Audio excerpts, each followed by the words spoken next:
ਬੱਚਿਓ MA third semester ਦੇ ਅੱਜ ਦੇ ਲੈਕਚਰ ਦੇ ਵਿੱਚ ਤੁਹਾਡਾ ਸਵਾਗਤ ਹੈ। ਕੱਲ ਦੇ ਲੈਕਚਰ ਦੇ ਵਿੱਚ ਅਸੀਂ ਬੇਸਿਕਲੀ ਜਿਹੜਾ ਹੈਗਾ ਇੰਗਲੈਂਡ ਦਾ ਜਿਹੜਾ ਕਨਸਟੀਟਿਊਸ਼ਨ ਹੈ ਜਾਂ ਸੰਵਿਧਾਨ ਹੈ ਉਹਦਾ ਇਤਿਹਾਸਿਕ ਪਿਛੋਕੜ ਦੇ ਉੱਤੇ ਚਰਚਾ ਕੀਤੀ ਸੀ। ਜਿਹੜਾ ਅੱਜ ਦਾ ਸਾਡਾ ਲੈਕਚਰ ਹੈ ਉਹਨੂੰ ਅੱਗੇ ਵਧਾਉਂਦਿਆਂ ਹੋਇਆਂ ਉਹਦੇ ਥੋੜਾ ਜਿਹਾ ਅਸੀਂ ਇਤਿਹਾਸਿਕ ਪਿਛੋਕੜ ਉੱਤੇ ਗੱਲ ਕਰਾਂਗੇ, ਪਲੱਸ ਉਹਦੀਆਂ ਜਿਹੜੀਆਂ ਮੁੱਖ ਵਿਸ਼ੇਸ਼ਤਾਵਾਂ ਹੈਗੀਆਂ ਸੰਵਿਧਾਨ ਦੀਆਂ ਉਹਦੇ ਉੱਤੇ ਵੀ ਅਸੀਂ ਜਿਹੜਾ ਹੈ ਚਰਚਾ ਕਰਾਂਗੇ। ਹੁਣ ਤੁਹਾਨੂੰ ਸਾਰਿਆਂ ਨੂੰ ਪਤਾ ਹੈਗਾ ਹੈ ਕਿ ਭਾਰਤ ਨੇ ਸੰਸਦੀय ਪ੍ਰਣਾਲੀ ਦਾ ਜਿਹੜਾ ਪੈਟਰਨ ਸੀਗਾ ਉਹ ਇੰਗਲੈਂਡ ਤੋਂ ਅਪਣਾਇਆ, ਇੰਗਲੈਂਡ ਤੋਂ ਲਿਆ ਹੈ, ਇੰਗਲੈਂਡ ਤੋਂ ਅਪਣਾਇਆ। ਸੋ ਇੰਗਲੈਂਡ ਨੂੰ ਹੀ ਜਿਹੜਾ ਲੋਕਤੰਤਰੀ ਵਿਵਸਥਾ ਹੈ, ਜਿੰਨੀਆਂ ਵੀ ਜਿਹੜੀਆਂ ਇੰਸਟੀਟਿਊਸ਼ਨਸ ਹੈ, ਉਹਦਾ ਰਚੇਤਾ ਜਾਂ ਉਹਦਾ ਜਨਮਦਾਤਾ ਮੰਨਿਆ ਜਾਂਦਾ ਹੈ। ਇਸੇ ਕਰਕੇ ਜਿਹੜਾ ਇੰਗਲੈਂਡ ਦਾ ਸੰਵਿਧਾਨ ਹੈ ਉਹਨੂੰ ਮਾਤਾ ਸੰਵਿਧਾਨਿਕ ਪ੍ਰਣਾਲੀ ਵੀ ਕਿਹਾ ਜਾਂਦਾ ਹੈ, ਕਿਉਂਕਿ ਇਹ ਜਿਹੜੀ ਮਾਤਾ ਸੰਵਿਧਾਨਿਕ ਪ੍ਰਣਾਲੀ ਹੈਗੀ ਹੈ ਇਹਨੇ ਜਿਹੜਾ ਹੈਗਾ ਬਹੁਤ ਕੁਝ ਜਿਹੜਾ ਹੈਗਾ ਉਹ ਸਪਸ਼ਟ ਕੀਤਾ ਹੈ। ਹੁਣ ਅਗਰ ਅਸੀਂ ਲੋਕਤੰਤਰ ਦੀ ਗੱਲ ਕਰੀਏ, ਉਦਾਰਵਾਦੀ ਲੋਕਤੰਤਰ ਦੀ ਗੱਲ ਕਰੀਏ, ਉਹਦਾ ਜਨਮ ਇੰਗਲੈਂਡ 'ਚ ਹੋ ਰਿਹਾ ਹੈ। ਜੇ ਅਸੀਂ ਸੰਸਦੀय ਪ੍ਰਣਾਲੀ ਦੀ ਗੱਲ ਕਰੀਏ ਉਹਦਾ ਜਨਮ ਇੰਗਲੈਂਡ 'ਚ ਹੋ ਰਿਹਾ ਹੈ। ਜੇ ਅਸੀਂ ਪਾਰਲੀਮੈਂਟ ਦੇ ਦੋਨਾਂ ਸਦਨਾਂ ਦੀ ਗੱਲ ਕਰੀਏ ਜਾਂ ਬਾਈਕੈਮਰਲ ਲੈਜਿਸਲੇਚਰ ਦੀ ਗੱਲ ਕਰੀਏ, ਉਹਦਾ ਜਨਮ ਵੀ ਜਿਹੜਾ ਹੈਗਾ ਇੰਗਲੈਂਡ ਦੇ ਵਿੱਚ ਜਿਹੜਾ ਹੈਗਾ ਹੋ ਰਿਹਾ। ਠੀਕ ਹੈ। ਇਸੇ ਤਰ੍ਹਾਂ ਅਗਰ ਅਸੀਂ ਗੱਲ ਕਰੀਏ ਆਪਣੇ ਇੰਗਲੈਂਡ ਦੇ ਵਿੱਚ ਜਿਹੜੀਆਂ ਹੋਰ ਸੰਸਥਾਵਾਂ ਹੈਗੀਆਂ ਉਹਨਾਂ ਦੀ ਗੱਲ ਕਰੀਏ ਤਾਂ ਉਹਦਾ ਜਨਮ ਵੀ ਜਿਹੜਾ ਹੈਗਾ ਉਹ ਇੰਗਲੈਂਡ ਦੇ ਵਿੱਚ ਹੋ ਰਿਹਾ। ਸੋ ਕਹਿਣ ਦਾ ਮਤਲਬ ਇਹ ਹੈ ਕਿ ਜਿਹੜਾ ਇੰਗਲੈਂਡ ਹੈ ਇਸੇ ਕਰਕੇ ਉਸਨੂੰ ਜਿਹੜਾ ਹੈ ਮਾਤਾ ਸੰਵਿਧਾਨਿਕ ਪ੍ਰਣਾਲੀ ਜਿਹੜਾ ਹੈ ਕਿਹਾ ਜਾਂਦਾ। ਇੱਥੇ ਮੈਂ ਤੁਹਾਡੇ ਨਾਲ ਇੱਕ ਡਾਕੂਮੈਂਟ ਸ਼ੇਅਰ ਕੀਤਾ ਹੋਇਆ ਹੈਗਾ। ਠੀਕ ਹੈ ਜੀ। ਹੁਣ ਸਭ ਤੋਂ ਪਹਿਲਾਂ ਅਸੀਂ ਜਦੋਂ ਸੰਵਿਧਾਨ ਦੀ ਗੱਲ ਕਰਦੇ ਹਾਂ, ਸਾਨੂੰ ਸਾਰਿਆਂ ਨੂੰ ਇਹ ਗੱਲ ਸਪਸ਼ਟ ਹੋਣੀ ਚਾਹੀਦੀ ਹੈ। ਬੱਚੇ MA ਦੀ ਕਲਾਸ ਲੱਗ ਰਹੀ ਹੈ, ਲੀਵ ਕਰੋ ਕਲਾਸ। MA ਦੀ ਕਲਾਸ ਲੱਗ ਰਹੀ ਹੈ, ਕਲਾਸ ਲੀਵ ਕਰੋ। ਠੀਕ ਹੈ ਜੀ। ਜਦੋਂ ਅਸੀਂ ਸੰਵਿਧਾਨ ਦੀ ਗੱਲ ਕਰਦੇ ਹਾਂ, ਠੀਕ ਹੈ, ਕਨਸਟੀਟਿਊਸ਼ਨ ਕੀ ਹੁੰਦਾ ਹੈ? ਕਿਸੇ ਵੀ ਦੇਸ਼ ਦਾ ਜਿਹੜਾ ਸਰਵੋੱਚ ਕਾਨੂੰਨ ਹੁੰਦਾ ਹੈ ਉਹਨੂੰ ਸੰਵਿਧਾਨ ਕਿਹਾ ਜਾਂਦਾ ਹੈ। ਹੁਣ ਇਹ ਜਿਹੜਾ ਮੈਂ ਡਾਕੂਮੈਂਟ ਤੁਹਾਡੇ ਨਾਲ ਸ਼ੇਅਰ ਕੀਤਾ ਹੋਇਆ ਉਹਦੇ ਵਿੱਚ ਕੀ ਲਿਖਿਆ ਹੋਇਆ ਹੈ? The laws and rules and customs that set out to be ways in which countries should be governed and rights and duties of the state and its citizens. ਇਹੋ ਜਿਹੇ ਕਾਨੂੰਨ, ਇਹੋ ਜਿਹੇ ਰੂਲ, ਇਹੋ ਜਿਹੀਆਂ ਪਰੰਪਰਾਵਾਂ ਜਿਹਦੇ ਨਾਲ ਕਿਸੇ ਦੇਸ਼ ਦੀ ਸੰਵਿਧਾਨਿਕ ਵਿਵਸਥਾ ਨੂੰ ਚਲਾਇਆ ਜਾਂਦਾ ਹੈ ਉਹਨੂੰ ਅਸੀਂ ਸੰਵਿਧਾਨ ਕਹਿੰਦੇ ਹਾਂ। ਹੁਣ ਜਦੋਂ ਅਸੀਂ ਇੰਗਲੈਂਡ ਦੇ ਸੰਵਿਧਾਨ ਦੀ ਗੱਲ ਕਰਦੇ ਹਾਂ ਤਾਂ ਇੰਗਲੈਂਡ ਦੇ ਵਿੱਚ ਬੇਸਿਕਲੀ ਲਿਖਿਤ ਸੰਵਿਧਾਨ ਨਹੀਂ ਹੈਗਾ। ਇੰਗਲੈਂਡ ਦੇ ਵਿੱਚ ਜਿੰਨੀਆਂ ਵੀ ਰਾਜਨੀਤਿਕ ਸੰਸਥਾਵਾਂ ਹੈ ਉਹਨਾਂ ਦਾ ਹੌਲੀ ਹੌਲੀ ਵਿਕਾਸ ਹੋਇਆ ਹੈ, ਉਹਨਾਂ ਦਾ ਇਤਿਹਾਸਿਕ ਵਿਕਾਸ ਹੋਇਆ ਹੈ, ਉਹਨਾਂ ਦਾ ਜਿਹੜਾ ਸੀਗਾ ਵਿਕਾਸ ਜਿਹੜਾ ਹੈ, ਵਿਕਾਸ ਦੀ ਪ੍ਰਕਿਰਿਆ ਇਤਿਹਾਸਿਕ ਰਹੀ ਹੈ। ਜਿੱਦਾਂ ਜਿੱਦਾਂ ਉੱਥੇ ਦੇ ਲੋਕਾਂ ਨੂੰ ਰਾਜਨੀਤਿਕ ਚੇਤਨਾ ਉਹਨਾਂ 'ਚ ਪੈਦਾ ਹੋਈ, ਉੱਦਾਂ ਉੱਥੇ ਰਾਜਨੀਤਿਕ ਸੰਸਥਾਵਾਂ ਦਾ ਜਿਹੜਾ ਸੀਗਾ ਉਹ ਜਨਮ ਹੋਇਆ। ਕੱਲ ਅਸੀਂ ਇਹ ਡਿਸਕਸ ਕੀਤਾ ਸੀਗਾ ਕਿ ਜਿਹੜਾ ਇੰਗਲੈਂਡ ਦਾ ਸੰਵਿਧਾਨ ਹੈਗਾ ਹੈ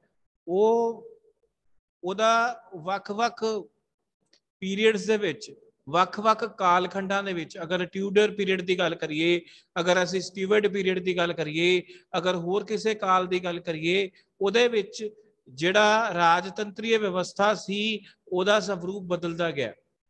ਠੀਕ ਹੈ। ਇਸੇ ਤਰ੍ਹਾਂ ਜਦੋਂ ਉੱਥੇ ਰਾਜਾ ਦੀਆਂ ਸ਼ਕਤੀਆਂ ਜਿਹੜੀਆਂ ਸੀਗੀਆਂ ਉਹ ਘਟੀਆਂ ਜਾਂ ਉਹਨੂੰ ਘੱਟ ਕੀਤਾ ਗਿਆ, ਉਦੋਂ ਸੰਸਦ ਜਿਹੜਾ ਸੀ ਸਰਵੋੱਚ ਹੋ ਗਿਆ ਅਤੇ ਰਾਜਾ ਜਿਹੜਾ ਸੀਗਾ ਸਿਰਫ ਇੱਕ ਸੰਵਿਧਾਨਿਕ ਮੁਖੀਆ ਜਿਹੜਾ ਸੀਗਾ ਉੱਥੇ ਜਿਹੜਾ ਸੀਗਾ ਬਣ ਕੇ ਰਹਿ ਗਿਆ। ਠੀਕ ਹੈ ਜੀ। ਹੁਣ ਇੱਥੇ ਲਿਖਿਆ ਹੋਇਆ, the history of Britain has been one of the gradual change rather than great upheaval, so that British constitution has evolved over many years, unlike USA is not set down in a document. ठीक है जी। ਉਹ ਮੈਂ ਤੁਹਾਨੂੰ ਪਹਿਲੇ ਦੱਸਿਆ कि England का जिहड़ा संविधान है उहदा जिहड़ा विकास होया हौली हौली होया, इतिहासिक है, ठीक है। जद कि अगर उहदा असीं कंपैरिजन अमेरिका नाल करिए तो अमेरिका ने बकायदा जिद्दां भारत का संविधान रचिया गया या लिखिया गया उस तरह अमेरिका का जिहड़ा संविधान सीगा वो बनिया सीगा, ठीक है जी। और 1787 ਦੇ ਵਿੱਚ अमेरिका का संविधान जिहड़ा सीगा 31 मई 1787 ਨੂੰ अमेरिका के संविधान ਨੂੰ ਜਿਹੜਾ ਸੀਗਾ ਉਹ लागू किया गया सी। सो ब्रिटिश और फंक्शनस, ठीक है जी। हुण संविधान दे विच की कालखंड हुंदे आ या संविधान दे विच किहड़ियां-किहड़ियां चीज़ां आंदियां। To distribute power within political system, power जिहड़ी हुंदी है शक्ति दा जिहड़ा है विकेंद्रीकरण किया जाता है।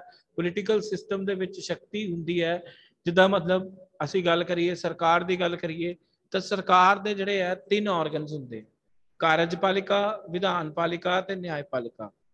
सो संविधान च जदों विधानपालिका दीयां शक्तियां दी गल एक अलग चैप्टर बनाया जाता, उहदे विच एक अलग जिहड़ा है चैप्टर बनाया जाता है। दूसरी गल जिहड़ा जिद्दां हुण कार्यपालिका की गल करिए, कार्यपालिका दी शक्तियां नूं डिफाइन किया जाता है, उहदे कार्य खेत्र नूं डिफाइन किया जाता है। इस तरह अगर न्यायपालिका की गल करिए, न्यायपालिका की कार्य खेत्र नूं डिफाइन किया जाता है, उहदियां शक्तियां नूं डिफाइन किया जाता और वो की शक्तियां उहदे कोल होणगियां इहदे बारे भी संविधान दे विच जिहड़ा है लिखिया जाता। फिर टू इंपावर स्टेट्स, मतलब ਜਿਹੜੇ संविधान ਤਾਂ ਸੰਘਾਤਮਕ ਹੁੰਦੇ ਹੈ ਉਹਦੇ ਵਿੱਚ ਜਿਹੜਾ ਹੈ ਪ੍ਰਾਂਤੀय ਸਰਕਾਰਾਂ ਨੂੰ ਵੀ ਜਿਹੜੀਆਂ ਹੈ ਸ਼ਕਤੀਆਂ ਜਿਹੜੀਆਂ ਹੈ ਉਹ ਦਿੱਤੀਆਂ ਜਾਂਦੀਆਂ। ਜਿਹੜੇ ਸੰਵਿਧਾਨ ਹੈ ਸੰਘਾਤਮਕ ਨਹੀਂ ਹੁੰਦੇ, एकात्मक ਹੁੰਦੇ ਆ, ਉਹਦੇ ਵਿੱਚ ਜਿਹੜੀਆਂ ਸ਼ਕਤੀਆਂ ਹੁੰਦੀਆਂ ਸਾਰੀਆਂ ਜਿਹੜੀਆਂ ਹੈ ਉਹ ਇੱਕ ਕੇਂਦਰ ਸਰਕਾਰ ਕੋ ਹੁੰਦੀਆਂ ਅਤੇ ਕੇਂਦਰ ਸਰਕਾਰ ਜਿਹੜੀ ਹੈਗੀ ਹੈ ਉਹਨਾਂ ਸ਼ਕਤੀਆਂ ਦਾ ਜਿਹੜਾ ਹੈ ਤੁਸੀਂ ਕਹਿ ਲਓ ਉਹਦਾ ਇਸਤੇਮਾਲ ਕਰਦੀ ਹੈ ਔਰ ਆਪਣੀਆਂ ਅਗਰ ਕੰਮਕਾਜ ਨੂੰ ਸਹੀ ਤਰ੍ਹਾਂ ਨਾਲ ਚਲਾਉਣਾ ਹੈ ਤਾਂ ਉਹ ਸ਼ਕਤੀਆਂ ਨੂੰ ਜਿਹੜਾ ਹੈ ਵੰਡਦੀਆਂ, ਮਤਲਬ ਉਹਨੂੰ ਡੈਲੀਗੇਟ ਕਰ ਦਿੰਦੀਆਂ ਤਾਂ ਕਿ ਉਹ ਜਿਹੜਾ ਹੈ ਪ੍ਰਸ਼ਾਸਨਿਕ ਵਿਵਸਥਾ ਜਿਹੜੀ ਹੈ। ਫਿਰ ਲੋਕਾਂ ਦੇ ਜਿਹੜੇ ਮੌਲਿਕ ਅਧਿਕਾਰ ਹੈ ਉਹਨਾਂ ਦਾ ਵਰਣਨ ਸੰਵਿਧਾਨ ਦੇ ਵਿੱਚ ਹੁੰਦਾ ਹੈ। ਫਿਰ ਜਿਹੜਾ ਸਰਕਾਰ ਦਾ ਕਾਰਜ ਖੇਤਰ ਹੁੰਦਾ ਉਹ ਜਿਹੜਾ ਉਹਦੇ ਵਿੱਚ ਉਹਦਾ ਵਰਣਨ ਕੀਤਾ ਜਾਂਦਾ ਹੈ। ਫਿਰ ਗਵਰਨਮੈਂਟ ਜਾਂ ਸਰਕਾਰ ਨੂੰ ਕਿੱਦਾਂ ਚੁਣਿਆ ਜਾਏਗਾ, ਸਰਕਾਰ ਨੂੰ ਚੁਣੇ ਜਾਣ ਦੀ ਵਿਧੀ ਕੀ ਹੈ, ਰਾਸ਼ਟਰਪਤੀ ਕੋਲ ਜ਼ਿਆਦਾ ਸ਼ਕਤੀਆਂ ਹੋਣਗੀਆਂ ਜਾਂ ਪ੍ਰਧਾਨ ਮੰਤਰੀ ਕੋਲ ਜ਼ਿਆਦਾ ਸ਼ਕਤੀਆਂ ਹੋਣਗੀਆਂ, ਇਹਦਾ ਵਰਣਨ ਵੀ ਸੰਵਿਧਾਨ ਦੇ ਵਿੱਚ ਜਿਹੜਾ ਹੈਗਾ ਕੀਤਾ ਜਾਂਦਾ ਹੈ। To act as a symbol of nation. So ਜਿਹੜਾ ਸੰਵਿਧਾਨ ਹੁੰਦਾ ਹੈ ਕਿਸੇ ਵੀ ਦੇਸ਼ ਦਾ ਪ੍ਰਤੀਬਿੰਬ ਹੁੰਦਾ ਹੈ, ਕਿਸੇ ਵੀ ਦੇਸ਼ ਦਾ ਇੱਕ ਜਿਹੜਾ ਮਾਨ ਹੁੰਦਾ ਹੈ, ਕਿਸੇ ਵੀ ਦੇਸ਼ ਦੀ ਜਿਹੜੀ ਪ੍ਰਸ਼ਾਸਨਿਕ ਵਿਵਸਥਾ ਹੈ ਉਹਨੂੰ ਜਿਹੜਾ ਹੈ ਉਸ ਅਨੁਸਾਰ ਜਿਹੜਾ ਹੈਗਾ ਉਹ ਚਲਾਇਆ ਜਾਂਦਾ, ਠੀਕ ਹੈ ਜੀ। ਫਿਰ ਹੋਰ ਕੀ ਹੁੰਦਾ ਹੈਗਾ, ਫਿਰ legitimacy power of each branch of government, freedom to safeguard civil rights. बच्चे क्लास लीव करो, थोड़ी क्लास नहीं लगी हुई, MA 3rd ਸਮੈਸਟਰ ਦੀ क्लास चलती पई है, ठीक है। थोड़ी क्लास 12 ਵਜੇ लगनी है, उदों लगाइयो। नवजोत कौर उदों क्लास लगाइयो। स्टेबिलिटी, ठीक है जी। हुण अगर इंग्लैंड के संविधान की गल करिए, legitimacy power and each branch of government. Legitimacy का अर्थ होंदा है कि सरकार का जिहड़ा हर एक अंग है उहदे उत्ते की चैक है।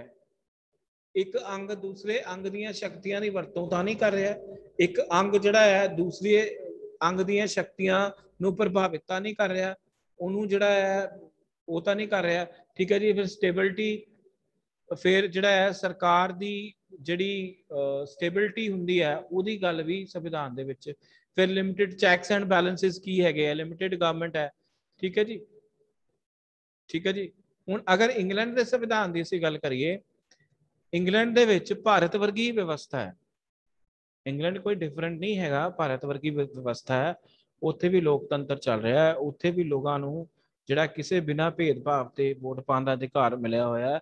उत्थे भी लोगां जिहड़ी संघात्मक ढांचा नहीं है, उत्थे एकात्मक ढांचा, उत्थे सारियां जिहड़ियां शक्तियां है वो केंद्रीय सरकार दे हत्थ विच है, वो उन्हां दा प्रयोग करदी है। उस तो बाद ठीक है जी, यूके पार्टली रिटन का मतलब ਇਹ ਆਪੇ ਸੰਵਿਧਾਨਿਕ ਵਿਸ਼ੇਸ਼ਤਾਵਾਂ ਡਿਸਕਸ ਕਰ ਰਹੇ ਹਾਂ ਹੁਣ ਇੰਗਲੈਂਡ ਦੇ ਸੰਵਿਧਾਨ ਦੀਆਂ। ਪਾਰਟਲੀ ਰਿਟਨ, ਪਾਰਟਲੀ ਰਿਟਨ ਦਾ मतलब है कि यूके ਦਾ ਸੰਵਿਧਾਨ पूरी तरह ਨਾਲ ਲਿਖਿਤ नहीं है पर कुछ हिस्से ਉਹਦੇ ਲਿਖਿਤ ਹੈ। कुछ हिस्से लिखित किस तरह ने, ਜਿਹੜੇ न्यायिक निर्णय ਹੋਏ, ਜਿਹੜੇ न्यायिक निर्णय ਹੋਏ, फिर ਜਿਹੜੇ संसद द्वारा कानून पास किए गए, ठीक है जी, ਉਹ ਇਹ ਜਿਹੜੀਆਂ ਸਾਰੀਆਂ ਵਿਵਸਥਾਵਾਂ ਆ, ਇਸ ਕਰਕੇ यूके ਦਾ ਜਿਹੜਾ ਸੰਵਿਧਾਨ ਹੈ ਉਹਨੂੰ ਅਸੀਂ ਪਾਰਟਲੀ ਰਿਟਨ ਕਹਿੰਦੇ ਆ। ਫਿਰ ਅਨਕੋਡੀਫਾਈਡ ਹੈ ਕਿਉਂਕਿ ਉੱਥੇ ਦੀ ਜਿਹੜੀ ਸੰਸਦ ਹੈ ਉਹ ਪ੍ਰਭੂ ਸੱਤਾ ਸੰਪੰਨ ਹੈ। ਉੱਥੇ ਸੰਵਿਧਾਨ ਪ੍ਰਭੂ ਸੱਤਾ ਸੰਪੰਨ ਨਹੀਂ ਹੈ, ਉੱਥੇ ਸੰਵਿਧਾਨ ਦੀ ਸਰਵੋੱਚਤਾ ਨਹੀਂ ਹੈ। ਇੰਗਲੈਂਡ ਦੇ ਵਿੱਚ ਉੱਥੇ ਸੰਸਦ ਦੀ ਸਰਵੋੱਚਤਾ ਹੈ। ਹੁਣ ठीक है जी, उस तो बाद specific document scattered across number of sources, ठीक है जी, ਜਿਹੜਾ ਇੰਗਲੈਂਡ ਦਾ ਸੰਵਿਧਾਨ ਹੈ ਉਹ ਵੱਖ-ਵੱਖ ਸਰੋਤਾਂ ਤੋਂ ਲਿਆ ਗਿਆ ਹੈ। ਜਿਹੜੇ ਉਹਨਾਂ ਦੀਆਂ ਪਰੰਪਰਾਵਾਂ ਹੈ, ਫਿਰ ਜਿਹੜੇ ਉਹਦੇ ਨਿਆਇਕ ਨਿਰਣੇ ਨੇ, ਜਿਹੜੇ ਉਹਨਾਂ ਨੇ ਸੰਸਦ 'ਚ ਕਾਨੂੰਨ ਪਾਸ ਕੀਤੇ ਨੇ। ਸੋ ਨੰਬਰ ਆਫ ਸੋਰਸਿਸ ਹੈ, ਨੰਬਰ ਆਫ ਜਿਹੜੇ ਸੋਰਸਿਸ ਹੈ ਉੱਥੋਂ ਜਿਹੜਾ ਇੰਗਲੈਂਡ ਦਾ ਜਿਹੜਾ ਹੈ ਸੰਵਿਧਾਨ ਜਿਹੜਾ ਹੈ ਉਹ ਲਿਆ ਗਿਆ। Flexible, no special procedure for amendment, मतलब जिदा आप जो भारत के संविधान की गल करते हैं आप कहते हैं थोड़ा लचकीला है, थोड़ा कठोर है, पर जो इंग्लैंड का संविधान है पूरी तरह ना लचकीला है क्योंकि संसद सर्वोच्च है। तो संसद जोड़ा है कोई भी कानून पास कर सकता है, उन्होंने रद्द कर सकता है, ठीक है जी।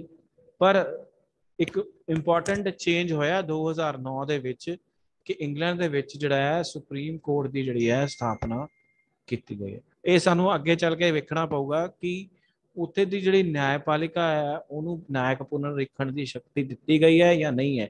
ਅਗਰ ਉੱਥੇ ਦੀ ਨਿਆਂਪਾਲਿਕਾ ਨੂੰ ਨਿਆਇਕ ਪੁਨਰੀਖਣ ਦੀ ਸ਼ਕਤੀ ਦਿੱਤੀ ਗਈ ਹੈ ਤਾਂ ਇਹਦਾ ਮਤਲਬ ਫਿਰ ਸੰਸਦ ਜਿਹੜੀ ਹੈ ਉੱਥੇ ਸੰਸਦ ਦੀ ਜਿਹੜੀ ਸਰਵੋੱਚਤਾ ਦਾ ਸਿਧਾਂਤ ਹੈ ਉਹ ਲਾਗੂ ਨਹੀਂ ਹੁੰਦਾ। ਉੱਥੇ ਫਿਰ ਜਿਹੜੇ ਕਾਨੂੰਨ ਹੈ ਸੰਸਦ ਦੁਆਰਾ ਪਾਸ ਕੀਤੇ ਜਾਂਦੇ ਆ, ਸੰਸਦ ਦੁਆਰਾ ਜਿਹੜੇ ਕਾਨੂੰਨ ਪਾਸ ਕੀਤੇ ਜਾਂਦੇ ਆ ਉਹਨਾਂ ਉੱਤੇ ਜੁਡੀਸ਼ਰੀ ਰਿਵਿਊ ਕਰਦੀ ਹੈ ਜਾਂ ਨਹੀਂ ਕਰਦੀ। ਅਗਰ ਕਰਦੀ ਹੈ ਤਾਂ ਫਿਰ ਸੰਸਦ ਦੀ ਸਰਵੋੱਚਤਾ ਉੱਤੇ ਖਤਮ ਹੋ ਚੁੱਕੀ ਹੈ। ਇਹ ਆਪਾਂ ਅੱਗੇ ਚੱਲ ਕੇ ਜਦੋਂ ਅੱਗੇ ਆਪਣਾ ਸਿਲੇਬਸ ਵਧੇਗਾ ਉਦੋਂ ਆਪਾਂ ਗੱਲ ਕਰਾਂਗੇ।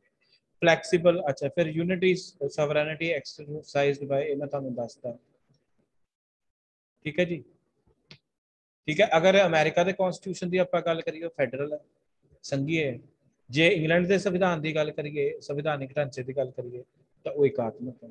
सो ये दोनों च डिफरेंट। अगर भारत के नाल इहदा कंपैरिजन करिए, भारत ना संघात्मक है पूरी तरह, ना एकात्मक, ठीक है जी। जे चाइना की आप गल करिए तो चाइना एकात्मक है, एकात्मक प्रणाली, एक ही पार्टी का शासन है,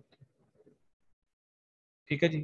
जे असीं स्विट्जरलैंड की गल करते हैं तो स्विट्जरलैंड ਦੇ ਵਿੱਚ ਜਿਹੜੇ ਹੈਗੇ ਆ ਉਹ ਜਿਹੜਾ ਸਿਸਟਮ ਹੈ ਉਹ ਮਿਕਸਡ ਹੈ, ਠੀਕ ਹੈ ਜੀ। ਉੱਥੇ ਮਿਕਸਡ ਹੈ, ਉੱਥੇ ਲੋਕ ਉੱਥੇ ਡਾਇਰੈਕਟ ਡੈਮੋਕ੍ਰੇਸੀ ਚੱਲ ਰਹੀ, ਠੀਕ ਹੈ। ਫਿਰ ਬਾਈ ਕੈਮਰਲ ਲੈਜਿਸਲੇਚਰ ਹੈਗਾ। ਸੋ ਮੈਂ ਅੱਜ ਦਾ ਜਿਹੜਾ ਆਪਣਾ ਲੈਕਚਰ ਹੈਗਾ ਉਹ ਇੱਥੇ ਖਤਮ ਕਰਦਾ। ਤੇ ਕੱਲ ਅਸੀਂ ਜਿਹੜਾ ਹੈਗਾ ਹੈ ਅਮਰੀਕਾ ਦਾ ਜਿਹੜਾ ਹੈ ਸੰਵਿਧਾਨਿਕ ਜਿਹੜਾ ਵਿਕਾਸ ਹੈਗਾ ਉਹ ਡਿਸਕਸ ਕਰਾਂਗੇ ਤੇ ਨਾਲ ਥੋੜੀਆਂ ਉਹਦੀਆਂ ਫੀਚਰਸ ਜਿਹੜੀਆਂ ਡਿਸਕਸ ਕਰ ਲਵਾਂਗੇ, ਠੀਕ ਹੈ ਜੀ। ਅੱਜ ਦਾ ਲੈਕਚਰ ਲਗਾਉਣ ਲਈ ਤੁਹਾਡਾ ਬਹੁਤ ਬਹੁਤ ਜਿਹੜਾ ਧੰਨਵਾਦ। ਤੇ ਇਹ ਲੈਕਚਰ ਸੁਣ ਕੇ ਆਪਣੀ ਅਟੈਂਡੈਂਸ ਜਿਹੜੀ ਹੈ WhatsApp ਗਰੁੱਪ ਦੇ ਵਿੱਚ ਤੁਸੀਂ ਪਾ ਦਿਓ। Thank you very much.